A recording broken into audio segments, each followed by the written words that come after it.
ગુજરાતમાં ઠેર ઠેર જગ્યાએ રથયાત્રાનું આયોજન કરવામાં આવ્યું હતું અને દર વર્ષની જેમ આ વખતે પણ ભાવનગરમાં પણ રથયાત્રા યોજવામાં આવી હતી અને ત્યારે ત્યાંનો જે ખાસ એક ટેબ્લો હતો એને આકર્ષણ જમાવ્યું હતું અને આ ટેબ્લો હતો રાજકોટમાં ટીઆરપી ગેમ ઝોનમાં જે આગ લાગી હતી અને એને જાગૃતતા દર્શાવવા માટે ટેબ્લો છે એ રથયાત્રામાં સામેલ કરવામાં આવ્યો હતો.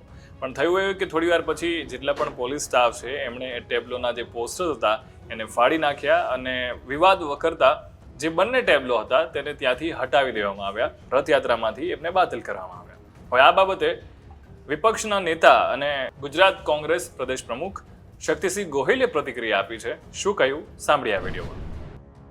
અત્યંત દુઃખદ બાબત છે.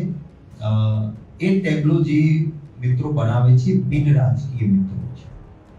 એમને ભૂતકાળમાં સરકારના વખાણ કરતા ટેબ્લો પણ બનાવ્યા. આ વખતે એમને લાગ્યું કે અને ઇનામ લે છે. દર વખતે આ ગ્રુપ જે છે ટેબ્લોમાં એનું હંમેશા ઇનામ મળતા હોય છે જેના પ્રદર્શનમાં એમાં મેળવનાર છે.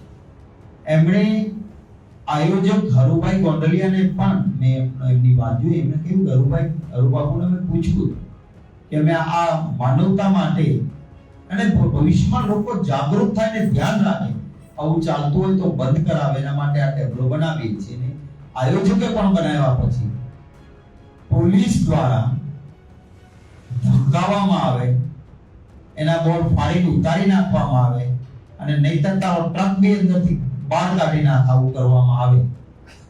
એટલે આ ચોરી ઉપર સીના ચોરી છે. એમાં શું ખોટું છે?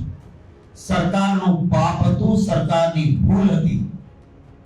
ત્યાં આગળ કલેક્ટર, એસપી, મેયર, ભાજપના ધારાસભ્ય જતા હતા, એના ફોટાઓ મેં જ બધાને મીડિયાને આપ્યા હતા. એમ છતાં કોઈએ પણ ન વિચાર્યું કે અહીંયા એક જ એન્ટ્રી ને એક જ એક્ઝિટ છે, ફાયર સેફટીના નોર્મ્સ નથી, બીયુ પરમિશન નથી અને સંપૂર્ણ ગેરકાયદેસર ચાલે છે. પણ ભાજપને હપ્તા મળતા હશે, નહીતર આજે હું હોદ્દેદાર તરીકે ક્યાંય જાઉં અને ખોટું ચાલતું નજરમાં આવે, મને મહેમાન તરીકે બોલાવ્યો અને મારી જવાબદારી હોય, મેયર હો, હું એ વિસ્તારનો ધારાસભ્ય હોઉં અને આ ખાડા કામ કરું, તો એનો અર્થ થયો કે મારી મિલીભગત.